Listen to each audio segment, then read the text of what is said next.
My mom said I was faking it. Then my heart stopped in the school hallway. The notification appeared on my Apple Watch. Hey Reddit, my mom dismissed my heart condition as anxiety, then I collapsed and died in front of 200 students. What followed was a legal nightmare that destroyed her career and our family. Here's how it went down. So I'm, 16 male, sitting in first period calculus when my Apple Watch buzzes for the 14th time that morning. Mrs. Peterson is explaining derivatives while I'm staring at this notification that makes my stomach drop. Irregular heart rhythm detected. It is recommended you contact your doctor. The watch had been going nuts for 3 days straight. High heart rate 189 beats per minute. Low heart rate 54 beats per minute. Irregular rhythm detected. The numbers jumped around like my heart couldn't decide what it was supposed to be doing. I pressed my palm against my chest and felt it hammering, then stuttering, then racing again.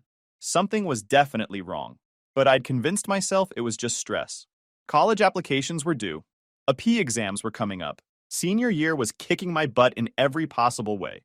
The watch was probably overreacting to normal teenage anxiety, right? Except the chest tightness had started before I'd even noticed the watch warnings.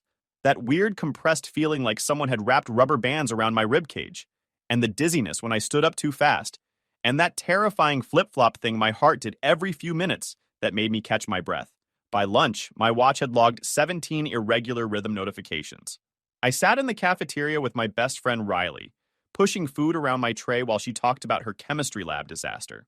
Every few minutes, my heart would do that stuttering thing, and I'd have to stop and breathe. Riley noticed me rubbing my chest. You okay? You look really pale. I showed her my watch. The heart rate graph looked like a seismograph during an earthquake, spiking and plummeting in jagged peaks that made no sense. Her eyes went wide. Dude, that's not normal. You need to see the nurse. Here's where things get complicated. The school nurse? That was my mom? Yeah. My mother worked as the nurse at my high school. Had been for 8 years. Most kids thought it was convenient having your mom work at school. Free pass to the nurse's office, someone looking out for you, that kind of thing. Reality was more complicated. Mom had this thing about not showing favoritism. She bent over backwards to prove she wasn't giving me special treatment, which meant she was actually harder on me than other students.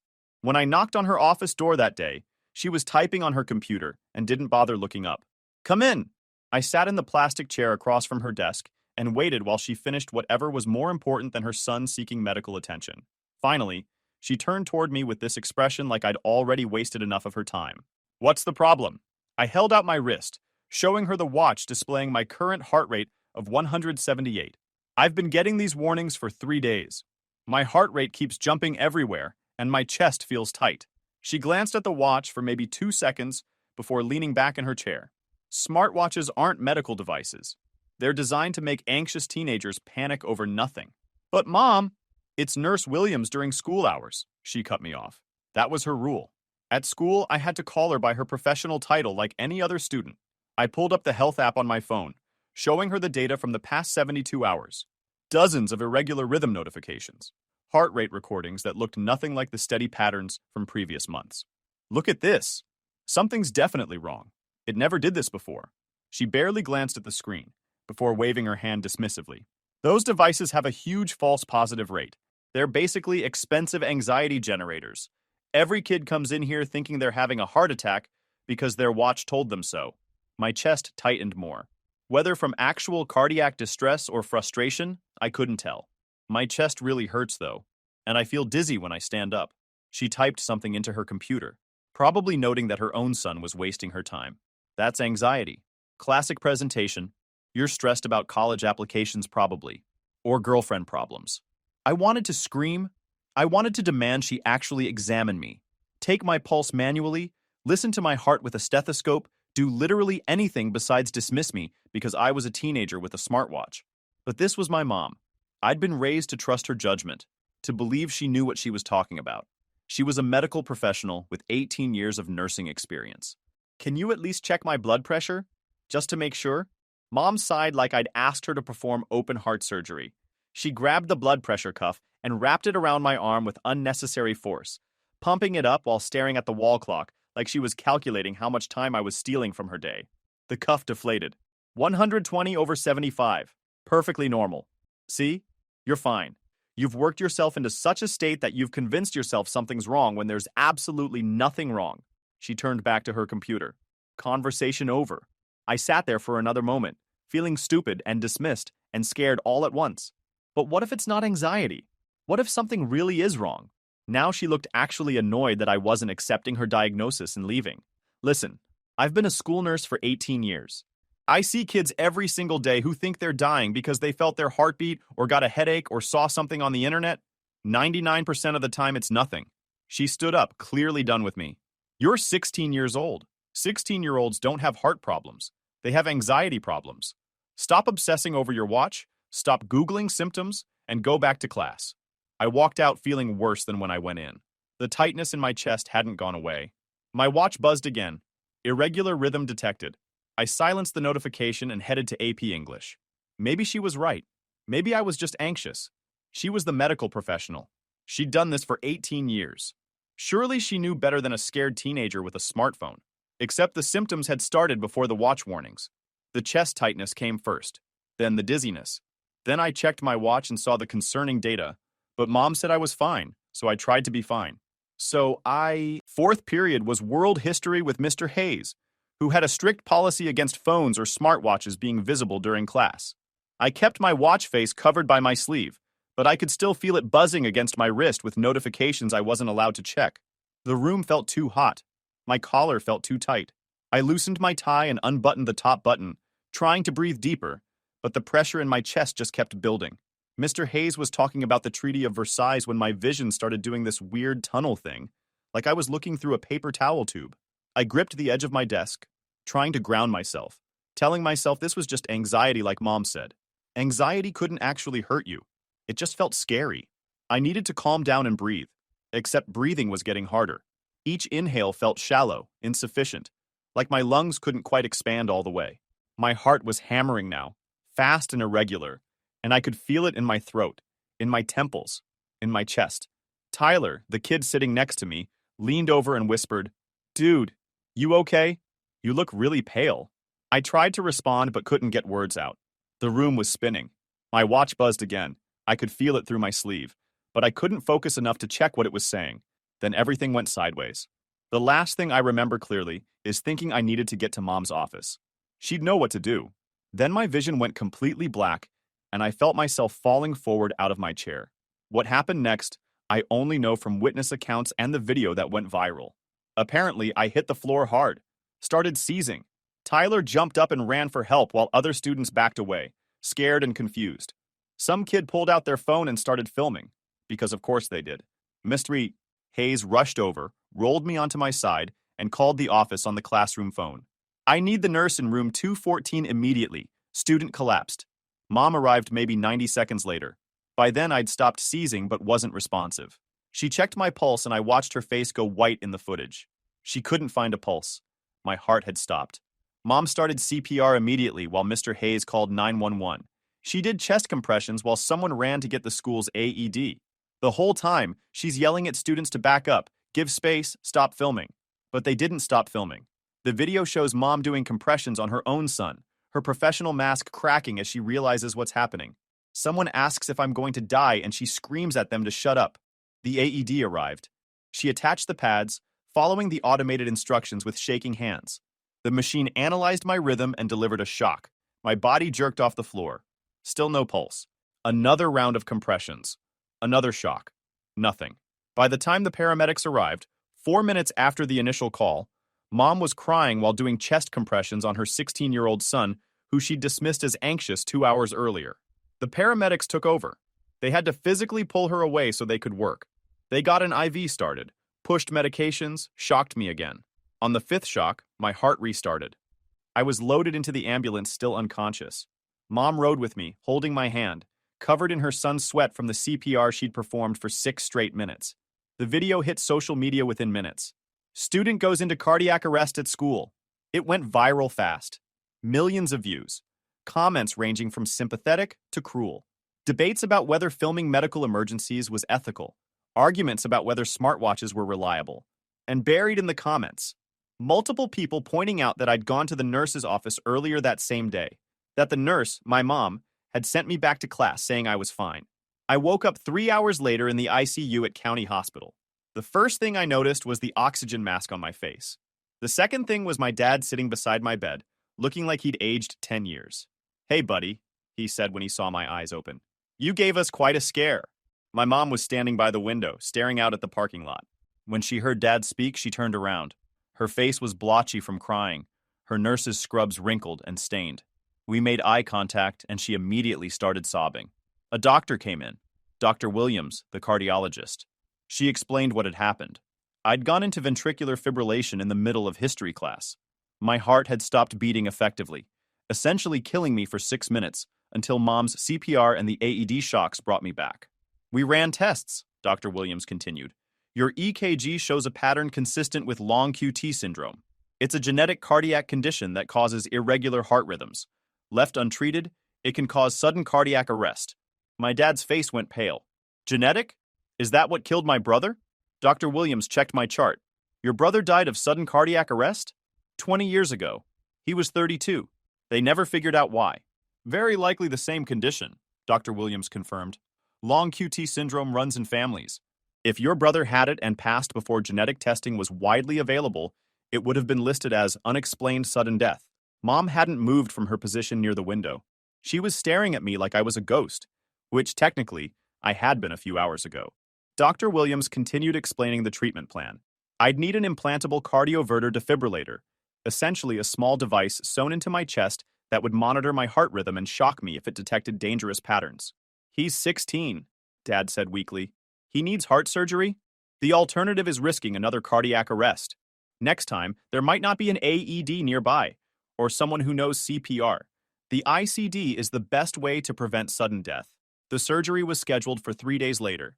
I spent those days in the cardiac unit, hooked up to monitors that beeped constantly, while my parents dealt with the aftermath of what had happened. Those 3 days in the hospital were surreal. Nurses came in every few hours to check vitals, adjust medications, explain procedures. Every single one of them knew who I was, the kid whose mom had sent him back to class to die. Some were sympathetic, others were clearly judging Mom. The professional medical community is small, and word travels fast when one of your own screws up this badly. Riley visited every day after school. She'd bring homework I was missing, fill me in on gossip, try to keep things normal. But nothing was normal anymore. I was in a hospital bed with wires attached to my chest, waiting for surgery to implant a machine in my body that might have to restart my heart at any moment.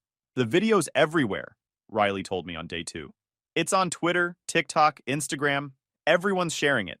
Some people are defending your mom, saying she made an honest mistake, but most people are pretty angry." I asked what people at school were saying. She hesitated before answering. "Honestly, it's divided. Some kids are saying she should lose her license. Others are saying people are being too harsh, that she didn't mean for this to happen. Tyler feels really guilty about not doing more when you first started looking sick in class." Tyler hadn't done anything wrong. Neither had Mr. Hayes. Neither had anyone except Mom, who dismissed my symptoms without performing basic medical assessment. The school district put Mom on immediate administrative leave pending an investigation. The viral video had made it impossible to ignore. Parents were calling, demanding to know how a student could die at school after the nurse had cleared him as healthy just hours earlier. The local news picked up the story. School nurse dismisses student's heart condition. He collapses hours later. They interviewed the student who'd filmed the video, some sophomore I'd never spoken to, who was clearly enjoying his 15 minutes of fame. They talked to Mr. Hayes, who described finding me seizing on his classroom floor. They showed B-roll of the school, of an ambulance pulling away with lights flashing, of Mom's empty office with the door closed. My mom became the villain of the story overnight. The negligent nurse who'd ignored warning signs, who'd dismissed her own son's pleas for help, who'd sent him back to class to die because she was too proud to admit she might be wrong. Social media was brutal. People who'd never met Mom were calling her incompetent, negligent, dangerous. Some comments went further, suggesting she deliberately ignored my symptoms because she resented working at the same school where her son attended. Others theorized she had something against me personally, that this was some twisted form of abuse. None of that was true. The thing is, she hadn't meant for any of this to happen. She genuinely believed I was fine, that the smartwatch was overreacting. That teenage anxiety was the logical explanation for elevated heart rate and chest tightness in a stressed-out high school senior. She'd made a professional judgment call based on 18 years of experience, telling her that healthy teenagers don't have sudden cardiac arrest. That smartwatches generate false alarms. that the most common explanation for elevated heart rate in a 16-year-old is anxiety, not a genetic cardiac condition. But intention doesn't matter when the outcome is your kid's heart stopping in a hallway full of witnesses who filmed the whole thing. Dad barely left my hospital room during those 3 days. He'd pull the chair right up next to my bed and just sit there, sometimes talking, sometimes silent. I could tell he was processing everything. His brother's death 20 years ago suddenly making sense. The realization that he'd almost lost me to the same condition. The growing anger at Mom for not taking my symptoms seriously. Mom tried to visit on day 2. Dad told her to leave. They had a screaming match in the hallway that nurses had to break up. Hospital security was called. It was humiliating. That night, after Mom had left and Dad had gone home to shower and change clothes, I lay in that hospital bed thinking about how completely my life had changed in 48 hours. 2 days ago, I was a normal high school senior, worried about college applications and AP exams. Now I was a cardiac patient waiting for surgery. My family was imploding, and millions of people had watched me die on camera. The surgery went fine, technically. Dr. Sullivan, the cardiac surgeon, implanted the ICD below my left collarbone. It's about the size of a small pager, tucked under the skin with wires running through my veins directly into my heart chambers. Recovery hurt like hell. Not just physically, though having your chest cut open and a foreign object sewn into your body is no joke, but emotionally. Every time I looked in the mirror, I saw the surgical scar, a 4-inch line below my collarbone that would never go away. Every time I moved wrong, I felt the device shift under my skin, a constant reminder that my body was broken and needed a machine to keep me alive. The first time I felt the ICD, really felt it as a distinct object inside my chest. I had a panic attack. Nurses had to calm me down, remind me this was normal, that I'd get used to the sensation. But how do you get used to feeling a machine inside your own body? I was 16 years old with a defibrillator in my chest that might have to shock my heart back to life at any moment. The doctors explained that if I went into ventricular fibrillation again, the device would detect it within seconds and deliver an electrical shock to restore normal rhythm. They made it sound routine, like this was no big deal. But it was a big deal. It was a massive deal. Every time my heart beat differently, skipped, fluttered, raced, I wondered if this was it, if the ICD was about to fire. They told me the shock would feel like being kicked in the chest by a horse, that I'd probably black out briefly from the pain, that I should try not to worry about it, because stress could trigger the very arrhythmias the device was designed to correct. Great. Don't stress about the machine in your chest that might electrocute you at any moment. Super helpful advice. The family dynamic was completely destroyed. Dad was consumed with rage at Mom for not taking my symptoms seriously. Mom was drowning in guilt and professional consequences that were multiplying daily. And I was caught in the middle, alive but traumatized, trying to recover from dying while my parents' marriage disintegrated around me. Dad moved into the guest room the day I came home from the hospital. They barely spoke except when absolutely necessary, passing information about my medication schedule, coordinating rides to follow-up appointments, discussing practical matters in clipped professional tones that made it clear they could barely stand to be in the same room together. The house felt like a funeral home, quiet, tense, suffocating. I'd hear Mom crying in her bedroom at night. I'd find Dad sitting alone in the dark living room at 2 a.m., just staring at nothing. The weight of what had happened, what had almost happened, sat on all of us like a physical presence. Mom tried apologizing, multiple times. She'd come to my room, sit on the edge of my bed, and break down crying, saying she was sorry, that she'd made a terrible mistake, that she'd never forgive herself, that she'd do anything to go back and change what happened. I didn't know what to say. What do you say to your mother when her professional negligence almost killed you? When her need to prove she wasn't showing favoritism nearly ended your life? Part of me understood. She'd made a judgment call that turned out to be catastrophically wrong. Medical professionals make decisions based on probabilities, and the probability of a healthy-seeming 16-year-old having undiagnosed long QT syndrome is extremely low. She'd bet on the common explanation and lost. But part of me was furious that she'd dismissed me so easily, that she'd looked at documented smartwatch data showing irregular heart rhythms and decided it was nothing without performing basic assessment, that she'd sent her own son back to class when he was telling her something was seriously wrong. Mostly, I was just numb. Processing what had happened required energy I didn't have. I was recovering from cardiac arrest and surgery. I was dealing with new medications that made me tired and foggy. I was trying to catch up on schoolwork I'd missed. I didn't have capacity left over for complex emotional processing of my relationship with my mother. So I just existed, took my pills, Went to follow-up appointments. Let dad drive me places because I wasn't cleared to drive yet. Answered mom's apologies with non-committal okay, or I know, or just silence. The school district completed their investigation faster than anyone expected. Usually these things drag on for months. But the viral video and public pressure accelerated the timeline. 3 weeks after I was released from the hospital, they released their findings. The investigative report was absolutely damning. Mom had failed to perform basic medical assessment on a patient presenting with cardiac symptoms.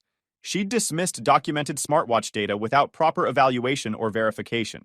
She'd sent me back to class without even checking my pulse manually or listening to my heart with a stethoscope. Basic nursing interventions that any first-year nursing student would know to perform. The report also highlighted systemic issues with the school's medical protocols. The nurse's office lacked adequate cardiac monitoring equipment. There was no clear protocol for when to call 911 versus handling situations in-house. Staff training on emergency medical situations was outdated. Based on these findings, the school district terminated mom's employment effective immediately. 18 years of service, gone. They offered a severance package contingent on her signing an NDA. They wanted to minimize their liability in the inevitable lawsuit. Mom signed it. She didn't have much choice. She needed the money for legal fees that were already piling up. The nursing board opened their own investigation. Her license was suspended pending a hearing. Then Dad hired a lawyer. Elizabeth, everyone called her Beth, specialized in medical malpractice. She came highly recommended by Dr. Williams, who'd apparently worked with her on previous cases where medical negligence had harmed patients. Beth met with us at our house 3 weeks after I got out of the hospital. She was in her early 40s, sharp-dressed, carrying a briefcase full of documents she'd already started compiling. She reviewed the timeline with methodical precision. Every watch notification, every symptom I'd reported, the exact conversation I'd had with Mom in the nurse's office, the collapsed timeline, the hospital records, the viral video. You have an extremely strong case, she told my parents after reviewing everything. Not just against your wife, but against the school district for inadequate medical protocols and supervision. The documentation is exceptional. The smartwatch data, the viral video, the medical records. Everything corroborates a clear pattern of negligence. Mom's face went white. She'd been sitting at the other end of the table looking small and defeated. You're suing me? Dad's jaw was set in that way it gets when he's made up his mind about something and won't be swayed. You almost killed our son through negligence. There have to be consequences. I'm your wife. I'm his mother. This was an accident. An accident would be if you'd done everything right and something still went wrong, Dad said, voice cold. This wasn't an accident. This was you failing to perform basic medical assessment and making assumptions instead of doing your job. Beth stayed professional. I understand this is difficult given the family relationship, but from a legal standpoint, your wife's actions, or lack thereof, meet the legal definition of medical negligence. She had a duty of care, she breached that duty, and that breach directly caused significant harm. That's textbook malpractice. I made a clinical judgment, Mom protested. Nurses make judgment calls every day. I can't order an EKG for every student who comes in feeling anxious. No, Beth agreed.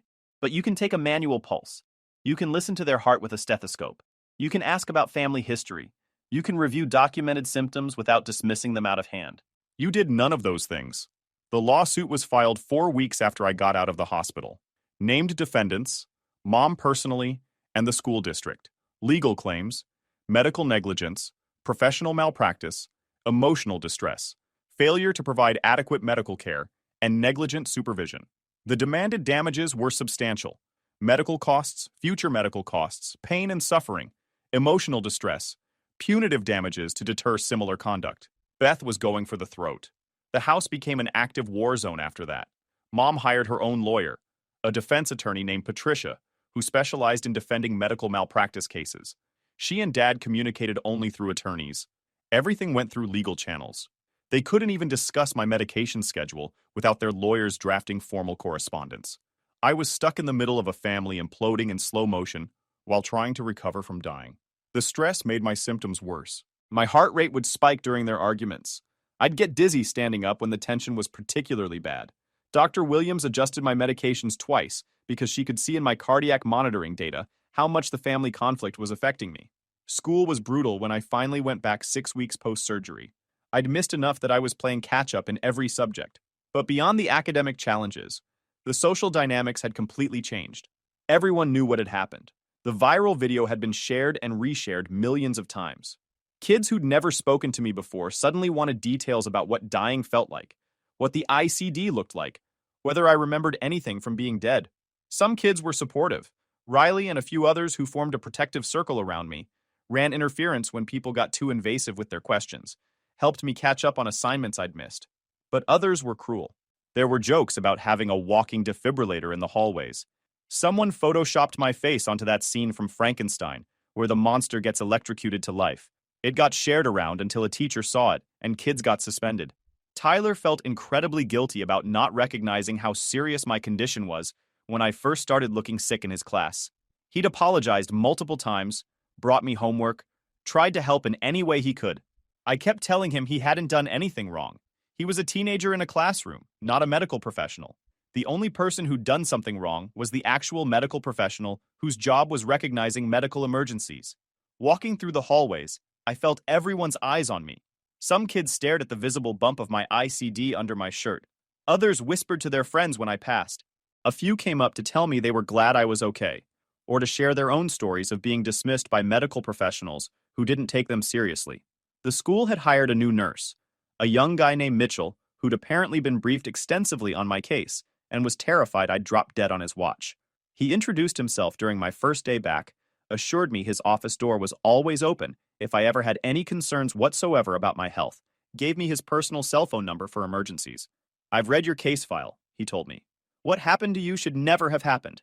I want you to know that if you ever feel anything concerning, anything at all, you come straight to me. I don't care if you think it's nothing. I don't care if you're worried about bothering me. You come to me." It was validating having a medical professional finally take my concerns seriously, but it was also kind of sad that it had taken me literally dying for anyone to listen. Classes were harder than they used to be. I couldn't focus the way I used to. My mind kept drifting to my heartbeat, hyper aware of every skip and flutter. The beta blockers made me tired all the time. I'd fall asleep in afternoon classes, my body just shutting down from exhaustion that no amount of caffeine could fight. I couldn't do gym class anymore. Doctor's orders. No physical activity more strenuous than walking. I had a medical note excusing me from any exercise that would elevate my heart rate too much. So I sat in study hall while my former teammates practiced outside the window, running drills I used to do without thinking. I'd been on the cross-country team since freshman year, running varsity since sophomore year. It had been a huge part of my identity. The endurance, the discipline, the team camaraderie, the pure physical joy of pushing your body to its limits. Now that was over. No contact sports, no competitive running, nothing that would stress my damaged heart. Being a runner had been who I was. Now I was the kid with the heart condition, the kid who died in history class, the kid whose mom had screwed up so badly she'd destroyed her own career, the kid everyone had to be careful around because I might drop dead at any moment. The lawsuit process was long and brutal. Depositions where we had to relive everything in excruciating detail. Mom sat across from Dad and me, her lawyer Patricia beside her, while Beth asked questions designed to document every failure in Mom's medical assessment. "Did you perform any physical examination beyond checking blood pressure?" "No." "Did you manually check his pulse?" "No." "Did you listen to his heart with a stethoscope?" "No." "Did you ask about family history of cardiac conditions?" "No." "Did you review the documented smartwatch data he showed you?" I glanced at it. "For how long?" "Maybe 2 seconds." 2 seconds to review data showing multiple irregular heart rhythm notifications? I didn't think it was reliable. "Did you research the reliability of smartwatch cardiac monitoring before dismissing the data?" "No." "Did you consider the possibility that a 16-year-old could have an undiagnosed cardiac condition?" Long pause. "No. I didn't think that was statistically likely. Even though his uncle had died of sudden cardiac arrest at 32? I didn't know about his uncle." "Did you ask about family medical history?" "No." "Why not?" "I didn't think it was relevant." "You didn't think family medical history was relevant to a patient presenting with cardiac symptoms?"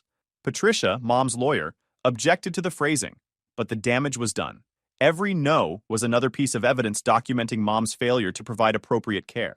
Beth was merciless, but professional. She wasn't attacking Mom personally. She was systematically documenting medical negligence for the record, building a case so airtight that no jury could ignore it.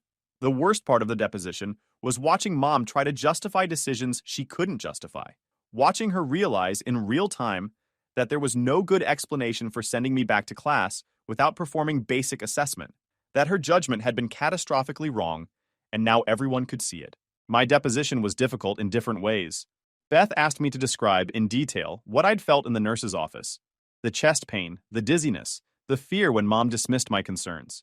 She asked me to explain how it felt lying in that classroom floor, dying while students filmed it, how it felt waking up in the ICU with a machine sewn into my chest. She asked me how my relationship with my mother had changed since the cardiac arrest. I had to sit there, on the record, and explain that I barely spoke to the woman who raised me, that I couldn't trust her judgment anymore, that every time I looked at her, I remembered being dismissed and sent back to class to die. Mom cried through my entire testimony. Patricia kept passing her tissues. But Beth didn't let up. This was a legal proceeding, not a family counseling session. The emotion was relevant only insofar as it demonstrated damages. The nursing board hearing happened separately from the civil lawsuit. My parents testified about the genetic condition that had killed Dad's brother 20 years ago, now manifesting in their son, about getting the call that I died in a school hallway, about the emergency surgery to implant a defibrillator in my teenage body. Dad's testimony was particularly powerful. He described his brother James, just 32 when his heart stopped while he was grocery shopping, how the family never got answers about why a healthy young man just dropped dead in the frozen food section, how doctors had listed it as unexplained sudden cardiac arrest, how he'd spent 20 years wondering if it could have been prevented. If someone had caught it, Dad said, voice breaking, my brother would still be alive. If someone had done basic screening, recognized the symptoms, ordered the right tests, but nobody did, and now I almost lost my son the exact same way. My mom testified next. She had to explain to a panel of her professional peers why she'd failed to meet the standard of care expected of a reasonably prudent nurse, why she'd dismissed documented symptoms without proper evaluation, why she'd sent her own son back to class without performing basic assessment. Then they played the hospital security footage. Me arriving via ambulance, still in ventricular fibrillation, paramedics shocking me in the ER, Dr. Williams calling for Dr. Sullivan, ordering tests. The moment I regained consciousness, disoriented and scared. Then the cell phone footage from school. The viral video. Me collapsing, seizing, receiving CPR from my own mother while students filmed. Mom had to sit there and watch herself perform chest compressions on her dying son. Watch herself realize she'd made a catastrophic error in judgment. The board members watched in silence. One of them asked her directly, "After watching this footage, do you believe you provided appropriate medical care to this patient?" She consulted with her lawyer before answering. "I believe I made a reasonable clinical decision based on the information available at the time." The board member's expression hardened. The appropriate answer is no. The board deliberated for 3 hours. Their decision, license revoked, effective immediately. Mom could petition for reinstatement in 5 years, but she'd have to complete additional education and demonstrate she'd remediated the deficiencies that led to her negligent care. The civil trial started in January. I had to miss school to attend, sitting in the courtroom while lawyers argued about my life. Beth's opening statement was devastating. She walked the jury through everything chronologically: the smartwatch warnings, my decision to seek medical help, Mom's dismissal without performing basic assessment, my collapse 20 minutes later, the viral video of my heart stopping, the emergency surgery to implant the ICD. She showed the jury my scar, had Dr. Sullivan testify about long QT syndrome and how easily it could have been detected with proper assessment. Mom's lawyer tried to argue that smartwatches aren't reliable medical devices, that any nurse would have made the same judgment call, that this was an unfortunate accident, but not negligence. Beth countered that nurses are taught to perform basic assessment, take vital signs, ask about family history, listen to the patient. Mom had done none of those things. The testimony went on for days. Witnesses describing Mom's dismissive attitude, the school district's risk manager squirming on the stand, Dr. Williams describing how close I'd come to permanent brain damage. Dad broke down on the stand, recounting the moment he got the call that his son had died at school. Mom testified and apologized, said she'd never forgive herself, that she'd made a terrible mistake, that if she could go back and do things differently, she would. But Beth's cross-examination was brutal. "You said your son was just anxious. Is that correct?" "Yes." "Did you consider other possibilities?" "I thought anxiety was most likely." "But you didn't rule out cardiac conditions?" "I didn't think that was necessary." "Your son showed you data from his smartwatch documenting irregular heart rhythms, correct?" "Yes." "You dismissed that data as unreliable, correct?" "Yes." "Despite the fact that smartwatch cardiac monitoring has been validated in multiple peer-reviewed studies?" "I didn't know that at the time." You've been a nurse for 18 years. Is it your practice to dismiss patient-reported data without verifying it? No. Then why did you dismiss your son's documented symptoms without proper verification? Long pause. I made a mistake. The jury deliberated for 2 days. Verdict. In favor of plaintiff. Compensatory damages against mom, $800,000. Punitive damages against mom, $1.5 million. Punitive damages against school district, $5 million. Total judgment, $7.3 million. Mom sat at the defendant's table and cried. Not quiet tears. Sobbing that echoed through the courtroom. Her lawyer put a hand on her shoulder, but there was nothing to say. The judgment destroyed her financially. She had to declare bankruptcy. The house went into foreclosure. She moved into a tiny apartment across town. Dad and I stayed in the house. He bought out her share as part of the divorce settlement that followed 6 months later. The family I'd grown up with was gone. Mom had lost her career, her marriage, her home, and her son's trust. All because she'd dismissed my symptoms without proper assessment. 6 months after the trial, Dad launched the James Ashford Foundation for Adolescent Cardiac Awareness, named after his brother, who died of the same condition. The foundation offered free cardiac screening for teenagers and educational programs for school nurses about recognizing cardiac symptoms. They partnered with Apple to study smartwatch cardiac detection accuracy in adolescent populations.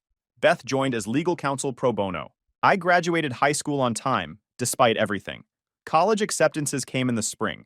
I chose a university with a strong pre-med program. I decided to become a doctor, the kind who actually listens to patients. My ICD has never had to shock me. The medication keeps my heart stable. I barely notice the device anymore. It's just part of me now. Mom never worked in healthcare again. Last I heard, she's managing a retail store. Her nursing career of 18 years ended with her license revoked and her name synonymous with medical negligence. Guys, we are so close to hit 100,000 subscribers on this channel. If you are not subscribed to the channel, please consider subscribing. It really helps hit that 100,000 mark. Thanks for making this dream come true.